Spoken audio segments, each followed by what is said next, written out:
प्रभु जी, जैसे कि आपने बताया कि हम मन से और वचन से और शरीर से जो पाप करते हैं, उससे तीन तीन यमदूत आते हैं। तो प्रभु जी, जैसे कि 4 विष्णुदूत आते हैं, तो मतलब इसको हम ऐसा समझ सकते हैं कि जैसे कि हम धर्म के 4 स्तंभ हैं और 4 स्तंभों का पालन करते हैं, तो फिर इसलिए विष्णुदूत आते हैं 4। तो 4 क्यों आते हैं पर्टिकुलरली? कुछ ऐसा है कहीं पे मेंशन कि कम भी आते हैं? भक्ति सिद्धांत सरस्वती ठाकुर ने बोला कि वो 4 विष्णुदूत आए क्योंकि नारायण शब्द में 4 अक्षर हैं, नारायण। भक्ति सिद्धांत सरस्वती ठाकुर एक्सप्लेन कर रहे हैं इसी श्लोक की टीका में। लेकिन 4 आए 1 आए फ़र्क नहीं पड़ता। जैसे ध्रुव महाराज हैं तो 2 ही थे, नंद सुनंद। जब ध्रुव महाराज गए भगवत धाम तो वो पुष्पक विमान आया था, उसमें 2 ही थे, नंद और सुनंद। तो हम तो भगवान से ये कह रहे हैं, भगवान 1 ही भेज देना। हमें नहीं 4-5 चाहिए। तो आप प्लीज़ 1 भेज देना, हम उससे गुजारा कर लेंगे, बस कोई हमारा हाथ पकड़ के ले जाए सही, बस किसी तरीके से। तो ऐसा नहीं है कि 4 बड़ी संख्या है या 2 कम है या 1।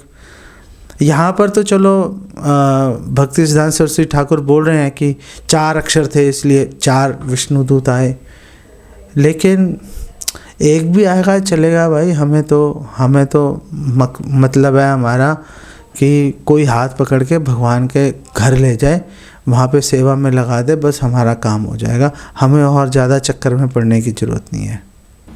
प्रभु जी, जैसे कि आज की इतनी अच्छी कथा कही अजामिल महाराज की, लेकिन प्रभु जी एक बात बताइए, हमें तो ये सीनियर डिवोटी सिद्धिनिताई प्रभु जी आप जब भी बताते हैं ये कहते हैं कि नाम में इतना करो, ध्यान लगाओ, आप जब माला करते हो तो जो आप बोल रहे हो उसको सुनो, भगवान की तरफ आकर्षित हो, कथाएं पढ़ो, किताबें पढ़ो, ये करो, तब जाके भगवान में मन लगेगा। लेकिन अजामिल का तो मन भगवान में तो था ही नहीं। उन्होंने चोरी भी की है, वेश्यावृत्ति भी की है, उसके बाद भी भगवान का नाम एक बार तन्मयता से लेने से 4 दूत आके खड़े हो गए। ऐसा क्या फर्क हुआ उनकी उसमें बोलने में, जो हमें समझना चाहिए कि अजामिल की कहानी इतनी प्रमुख क्यों हो गई? देखो, हाँ, मैं सुन लिया आपका प्रश्न।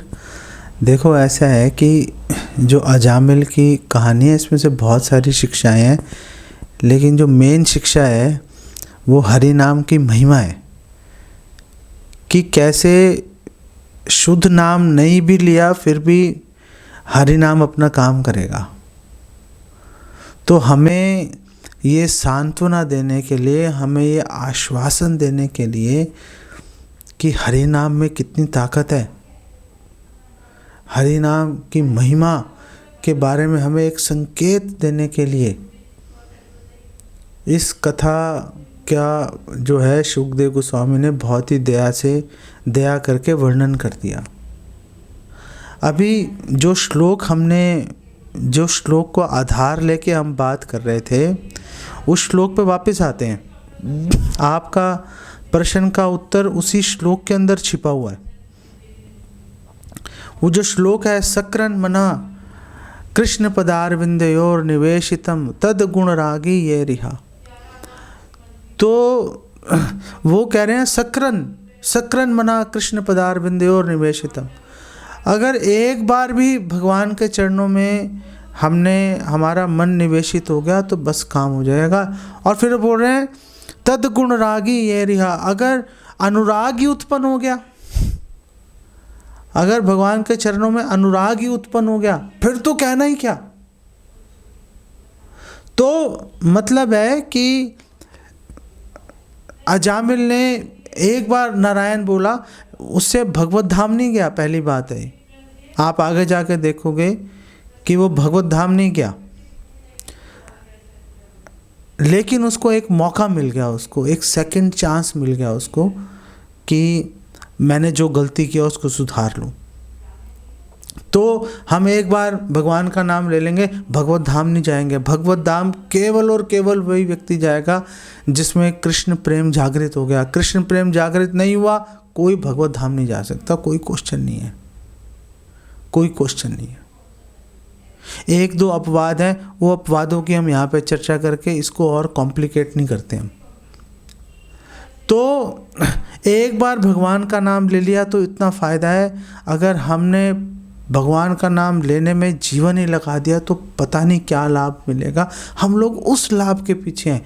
उस लाभ को प्राप्त करने के लिए सब जो भी गुरु हैं, श्रील प्रभुपाद हैं, वरिष्ठ वैष्णव हैं, वो बार बार यही बात बोलते रहेंगे कि 24 घंटे सततम कीर्तयन्तु। भगवान कृष्ण कह रहे हैं सततम कीर्तयन्तु माम, हमेशा मेरा भजन करो, हमेशा मेरा कीर्तन करो, हमेशा मेरा नाम लेते रहो। भगवान कभी नहीं कह रहे एक बार नाम ले लो बस बहुत हो गया। वो है पापों से बचाने के लिए, लेकिन भगवत धाम जाने के लिए, भगवान की सेवा के प्रति अनुराग उत्पन्न करने के लिए सततम कीर्तयन्तु माम लगाना पड़ेगा। हम तो उसके पीछे चल रहे हैं। भगवान अनंत है, भगवान की सेवा अनंत है, हम लोग अभी नहीं कर पा रहे। हम लोग उस अनंत सेवा को छूना चाहते हैं, हम उस अनंत सेवा में अपना एक तुच्छ योगदान देना चाहते हैं। वो योगदान कैसे दिया जाएगा? वो योगदान दिया जाएगा जब हम निरंतर भगवान का स्मरण करेंगे, भगवान का कीर्तन करेंगे और भक्तों के कृतज्ञ रहते हुए उनके मार्गदर्शन में हम लगातार सेवा करते रहेंगे, लगातार सेवा करते रहेंगे। हमारा मन कुछ भी बोलता रहे, हमें परवाह नहीं है, हम भक्तों का संग नहीं छोड़ेंगे, हम उनकी मार्गदर्शन में सेवा करते रहेंगे। तो हमें क्या बेनिफिट मिलेगा उसके बारे में तो कहना ही क्या है, उसके बारे में तो कहना ही क्या है। एक बार नाम लेने का अगर ये प्रभाव है तो बार बार नाम लेने से तो पता नहीं क्या ही हो जाएगा। जैसे एक आदमी था, वो अपनी गर्लफ्रेंड से मिलने जा रहा था, बुके लेके, ठोकर लगी, ज़मीन पे गिरा, सिर पत्थर पे टकराया, वो हे राम बोला, फूल हाथ से गिर गए, नीचे गिरा, मर गया। आँख खुली तो इंद्र के बगीचे में खड़ा था, चारों तरफ फूलों से फलों से लदा हुआ था, खुशबूदार हवा फैल रही थी इधर उधर। उसने कहा अरे मैं यहाँ कैसे आ गया? तो इंद्र ने बोला भी ऐसे जब तेरे हाथ से वो फूल छिटके, तूने हे राम बोला तो भगवान ने वो ऑफरिंग एक्सेप्ट कर ली। तो अब तेरे पास में एक आधा घंटा आराम से यहाँ पे पहुँच ले, उसके बाद फिर तेरे को तेरे कर्मों की सजा मिलेगी। उसने कहा अच्छा जी। तो उसने ये सोच लिया कि भाई, उसने क्या किया, उसने तुरंत जो बगीचे में जितने फूल फल लगे थे सब तोड़ने शुरू कर दिए। इंद्र ने कहा क्या पागल हो गया क्या तू? सारे मेरा बगीचा उजाड़ने पे लगा हुआ, रुक जा, मत कर ऐसा, क्यों कर रहा है तू? उसने कहा मैंने अनजाने में अगर भगवान को फूल अर्पित कर दिए, भगवान ने मुझे यहाँ पहुँचा दिया, अब तो भाई 1 घंटे में जितना तोड़ के भगवान को अर्पित कर पाऊँगा उतना करके रहूँगा। तो भगवान तुरंत वहाँ प्रकट हो गए, ले गए उसको भगवत धाम। तो एक बार करने से अनजाने में जो बेनिफिट है उससे हमें ये कंक्लूजन नहीं निकालना चाहिए हो अरे भाई ये तो कमाल हो गया, हम भी ऐसा कर सकते हैं। नहीं, ये सोचना चाहिए कि भाई एक बार करने से ऐसा हो गया, बार बार तो पता नहीं क्या हो जाएगा। तो उस बार बार के पीछे चलते हैं ना, बार बार वाले कॉन्सेप्ट के पीछे भागेंगे। अब तो एक बार का तो हमने प्रभाव देख लिया, अब तो बार बार वाला प्रभाव देखना है, अब तो उसके पीछे चलेंगे हम। ये माइंड में बात लेके चलनी चाहिए एक भक्त को। तो जो इनको एक बार नाम से हुआ है तो नाम वहां से कारण हुआ ना, मतलब नाम अपराध नहीं करना, इस कारण मुक्ति हुई ना तो। जी जी जी। तो हम जो कर रहे हैं नाम, जैसे पूछ रहे हैं प्रभु जी, हमारा नाम अपराध हो रहा है, मतलब हमें पता है गलत, मतलब हम लोग कुछ इंटेंशन से नाम ले रहे हैं, कुछ वास्त मतलब इच्छाओं से या अपराध कर रहे हैं, मतलब जो भी अपराध है 10 अपराध, इसलिए नहीं आ रहा। ऐसा मुक्ति हो गई ना उनकी एक तरह से। नहीं देखिए मुक्ति जी। तो जो प्रभु जी का जो प्रश्न है पूछ रहे हैं जैसे, तो नामाभास के बारे में मतलब वो क्वेश्चन ये उठ रहा है ना कि ऐसे कैसे हो गया, मतलब एक बार नाम लेने से। हाँ तो देखिए जो हमने बोला ना कि ये एक्सीडेंटल होगा, आप प्लानिंग से नामाभास नहीं कर सकते। नामाभास कभी भी प्लानिंग से नहीं होता। इनफैक्ट जो बल्कि जो हमारे आचार्य बोल रहे हैं कि भक्ति विनोद ठाकुर बोल रहे हैं जैव धर्म में कि नामाभास इज़ अनइंटेंशनल पायस एक्टिविटी। जो नामाभास है वो अनइंटेंशनल है, इंटेंशन से नामाभास नहीं होता, वो अनइंटेंशनल है, एक्सीडेंटली होगी वो, आप उसको प्लान करके नहीं कर सकते नामाभास। हम लोग अभी जप कर रहे हैं लेकिन वो नाम अपराध के बीच में कर रहे हैं। अभी एक्चुअली में शुरुआती दौर है, चलो हमारी बहुत सारी इच्छाएं हैं, लेकिन हमारी दृष्टि जब तक गोल पे बनी रहेगी धीरे धीरे धीरे धीरे हम कदम बढ़ा के नाम अपराध से नामाभास और नामाभास से शुद्ध नाम में जा सकते हैं, संभावना है। तो हम नाम अपराध के अंदर जप कर रहे हैं, इसमें मतलब अच्छी बात नहीं है, लेकिन बहुत बड़ी चिंता का विषय भी नहीं है, ऐसी कोई बड़ी चिंता का विषय नहीं है। जब तक हमारा गोल हमें क्लियर है कि हमने शुद्ध नाम तक जाना है और हम उसके लिए प्रयासरत हैं, तब तक जैसा भी है करके हम लोग अपना भगवान का नाम लेना जारी रखना चाहिए हमें। और फिर पहली बात यह है कि हम ये क्यों सोचें कि हमें मुक्ति मिलेगी, वो भी तो एक इच्छा है। हम मुक्ति के बारे में भी क्यों सोचेंगे। भुक्ति मुक्ति स्पृहा यावत पिशाचिनी हृदय वर्तते। जीवा गोस्वामी कह रहे हैं कि मुक्ति की इच्छा भी पिशाचनी है, वो भी यावत हृदय वर्तते, जब तक हृदय में रहेगी तब तक कभी भी शुद्ध कृष्ण प्रेम शुद्ध नाम कभी भी हृदय में प्रकट होएगा ही नहीं, ये गारंटी है। ये रूपा गोस्वामी का वचन है ये, और इसके ऊपर तो बड़ी भयंकर जो है डिस्कशन भी हो गई थी जीवा गोस्वामी जी और श्री वल्लभाचार्य जी के अंदर। तो हम आखिर मुक्ति के बारे में भी क्यों सोच रहे हैं, हम तो किसी के बारे में नहीं सोच रहे। हम तो ये इस घटना से हमें सिर्फ एक ही कंक्लूजन निकालना चाहिए। हमें कई कंक्लूजन निकाल सकते हैं, मेन कंक्लूजन ये है कि हरि नाम, अजामिल ने एक बार नारायण बोला, विष्णुदूत आ गए, हरि नाम की महिमा कितनी है, और एक बार बोलने से ऐसा हो गया, बार बार बोलेंगे तो क्या होगा। ये दो कंक्लूजन लेके चलेंगे बहुत है, इससे ज़्यादा हमें और ज़्यादा फ़िलहाल अभी इस स्टेज पे सोचने की आवश्यकता नहीं है। प्रभु जी, वैसे तो आपने अभी स्टॉप ही कर दिया कि अभी ज़्यादा कुछ सोचने की ज़रूरत नहीं है, बट हम तो अभी तो इस स्टेज पे है ही नहीं। अभी तक तो ये था कि जो हमें भौतिक वर्ल्ड से परेशानियां मिली थी उनको हम मतलब उनसे पीछा छुड़ाने के लिए भक्ति में आए थे। अब अगर थोड़ा सा हमारे अंदर इंटरेस्ट डेवलप हुआ है भक्ति में, तो अभी हम ये तो मतलब यही इसी उम्मीद से कर रहे हैं कि हमें मुक्ति मिलेगी, गोलोक धाम जाने का मौका मिल सकता है 1-2 जन्म के बाद। तो एक ना जैसे सेल्फलेस लव है भगवान से ना, जैसे मदर है, मतलब एक माँ को ना बच्चे सेल्फलेस लव ही होता है, वो एक्सपेक्ट नहीं करता है कि मुझे, मतलब माँ ये एक्सपेक्ट नहीं करती कि भाई ये मेरी सेवा करेगा या कुछ करेगा, मतलब वो गालियां भी देगा और सब भी करे। तो ऐसे वाला जो प्रेम है भगवान से, वो तो पता नहीं कब किस लेवल पे जाके होगा। अब जैसे हम माला करें तो कहीं ना कहीं मन में ना विचार आ ही जाता है कि हमें मिलेगी, संसार से मुक्ति मिलेगी, इन परेशानियों से मुक्ति मिल जाएगी। तो मतलब इसका आंसर आगे मिलेगा किसी चित्र में या बाद में कभी? हाँ, इसका आंसर मिलेगा, लेकिन संक्षेप में आप समझ लो। भक्ति रसामृत सिंधु में श्रील रूपा गोस्वामी हरि नाम के बारे में बता रहे हैं, क्लेशाग्नि। वो बोल रहे हैं कि हरि नाम करने से क्या होता है, जैसे आपने बोला ना कि पहले तो हम क्लेशों से जूझ रहे थे, उससे पीछा छूटा, तो हरि नाम करेंगे क्लेशाग्नि छूट जाती है। और फिर यही हरि नाम जो है मोक्ष लघुता कृता, जो मोक्ष है उसको, उसकी इम्पोर्टेंस को, उसके महत्व को लघुता तुच्छ कर देगा, तिनके के समान बना देगा। तो अभी जो हमारे आचार्य बता रहे हैं कि जब हम भक्ति में जुड़ते हैं तो नेचुरली हम मोक्ष की कामना से जुड़ते हैं। पहले तो क्लेशों से मोक्ष हो जाए, फिर इस संसार से मोक्ष मिल जाए।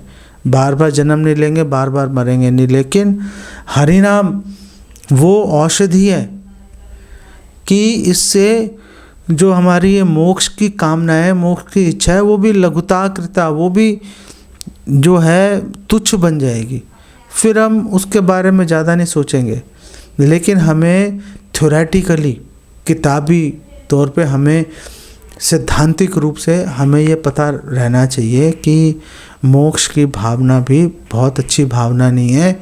हमारा जो आइडियल है, जो हमारा आदर्श है, वो चैतन्य महाप्रभु ने दिखाया है शिक्षाष्टकम में, जहाँ पे उन्होंने बोला है मम जन्मनि जन्मनीश्वरे, हे भगवान आप मुझे बार बार जन्म दीजिए, परवाह नहीं है। तो मोक्ष लघुताकृता, तो इस शिक्षाष्टकम के इस श्लोक में चैतन्य महाप्रभु ने मोक्ष को छोटा कर दिया।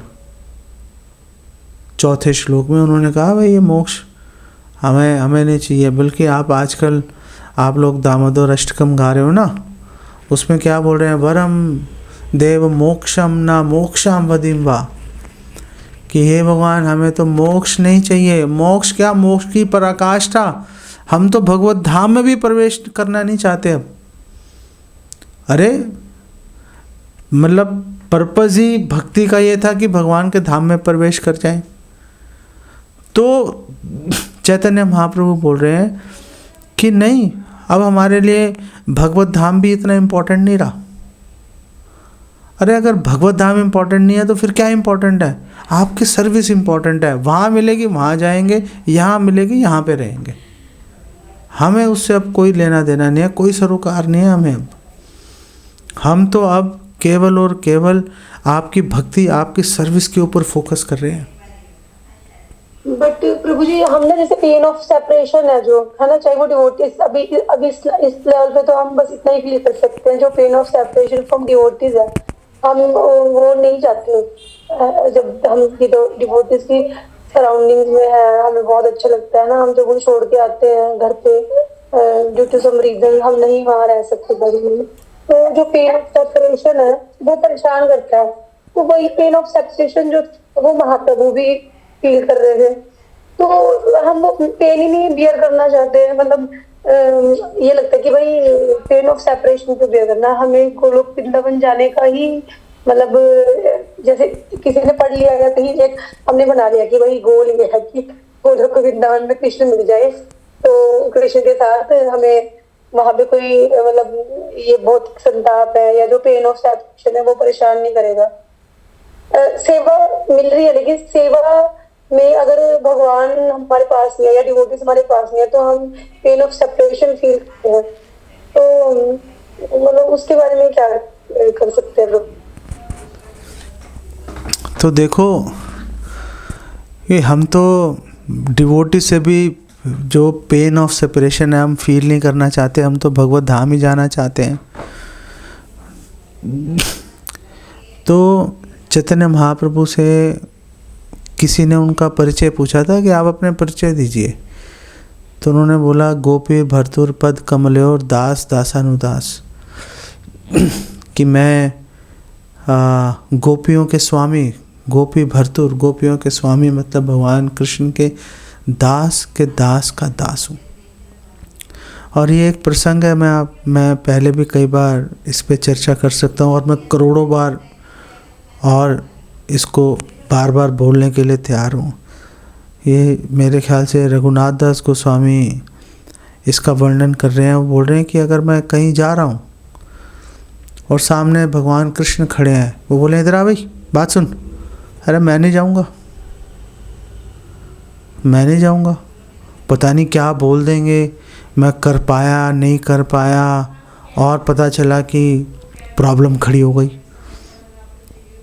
लेकिन अगर मैं जा रहा हूँ, भगवान कृष्ण खड़े हैं और उनके साथ में उनके बहुत सारे सर्वेंट्स, उनके पार्षद भी खड़े हैं, वो नहीं भी बुलाएंगे तो भी जाऊँगा, नहीं बुलाने से भी जाऊँगा, क्योंकि मुझे पता है पार्षद जो हैं, जो भगवान के सर्वेंट्स हैं, वो मुझे भगवान की सेवा में भी लगा देंगे और मेरी गलतियों को छुपा भी जाएंगे, मुझे प्रोटेक्ट करेंगे वो। तो जो भगवान से ज़्यादा इम्पोर्टेंस भक्तों की रहती है।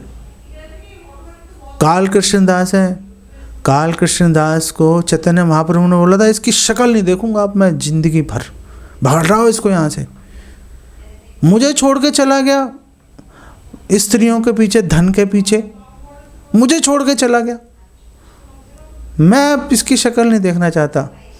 चैतन्य महाप्रभु ने रिजेक्ट कर दिया, लेकिन डिवोटिस ने फिर भी काल कृष्णदास को सर्विस में लगाया।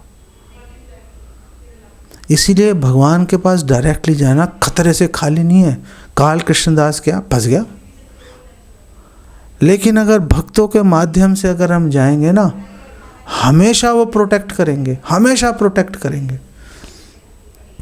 कभी मौका मिला तो आपको एक प्रसंग बताऊंगा दुखी कृष्णदास का, जो कि बाद में श्यामानंद प्रभु उनका नाम बाद में उनको मिला। तो उनका कभी प्रसंग अगर मौका मिला तो डिटेल में डिस्कस करूँगा, तो आपको बताऊँगा कि कैसे भक्त हैं वो प्रोटेक्ट करते हैं, डिवोटीज प्रोटेक्ट करते हैं कैसे। But I'm talking about separation from devotees too. मैं सिर्फ भगवान से सेपरेशन की बात नहीं कर रही, मैं इस बारे में भी बात कर रही हूँ कि हम डिवोटी से भी सेपरेट होकर दुखी होती है। देखो, डिवोटी से सेपरेशन तब फील होगी जब डिवोटी से संबंध होगा। और हम लोग मतलब आज की तारीख में हमारी सिचुएशन ये है कि हम लोग हमारी पूरी एनर्जी हमको इस बात पे लगानी चाहिए कि भक्तों का संग ना छूट जाए, ताकि हमें वो सेपरेशन के लेवल पे जाना ही ना पड़ेगा। हमारी हालत आज की डेट में ये है कि हम जब भक्तों का संग छूटता है 2 4 5 दिन तकलीफ होती है, फिर नॉर्मल हो जाता है। तो हमें हमेशा ये बात याद रखनी चाहिए कि हमारे कोई बहुत गाढ़े संबंध भक्तों के साथ है नहीं एक्चुअली में। तो हमें भक्तों के साथ अपने गाढ़े संबंधों पे लगातार काम करते रहना चाहिए। भक्तों के साथ गाढ़े संबंधों पे लगातार काम करेंगे तो बचेंगे हम। आप फीलिंग ऑफ सेपरेशन के ऊपर मत सोचो। भक्तों के साथ फीलिंग ऑफ सेपरेशन तो एक रिजल्ट है। काम क्या करना है? काम ये करना है कि भक्तों के साथ गाढ़े संबंध बनाने हैं, सेवा को सेंटर में रख के। इस सेवा को फोकस में रखेंगे और भक्तों के साथ गाढ़े संबंध बनाएंगे तो फीलिंग ऑफ सेपरेशन तक कभी पहुंच पाएंगे, नहीं तो बड़ा मुश्किल है पहुंचना। प्रभु जी, जैसे महाप्रभु तो लव विद सेपरेशन सिखाने ही आए हैं हमें प्रभु जी। जो सेपरेशन होता है, जो सेपरेशन में जो हमें प्रेम के वो होता है, वो ही सबसे टॉप मोस्ट होता है प्रभु जी। तो महाप्रभु तो हमें यही सिखाने आए हैं कि love in separation, not love in meeting. मतलब उससे ऊपर लव इन सेपरेशन होता है। मतलब Prabhu ji please correct me if my understanding is wrong. मतलब मुझे आज तक ये समझ में आया। तो सर्विस इन तो अगर डिवोटी से सेपरेशन हो रहा है और सेपरेशन होके हमें उनकी और याद आ रही, तो ये तो बहुत अच्छी बात है। देखो, सर्विस इन सेपरेशन तो महाप्रभु सिखाने आए कि विरह में सेवा करो, लेकिन विरह में सेवा जो है वो प्रभाव है, वो रिजल्ट है, वो उस हम जो भी करेंगे उसका परिणाम है। वो हम विरह में सेवा के ऊपर फोकस नहीं करते।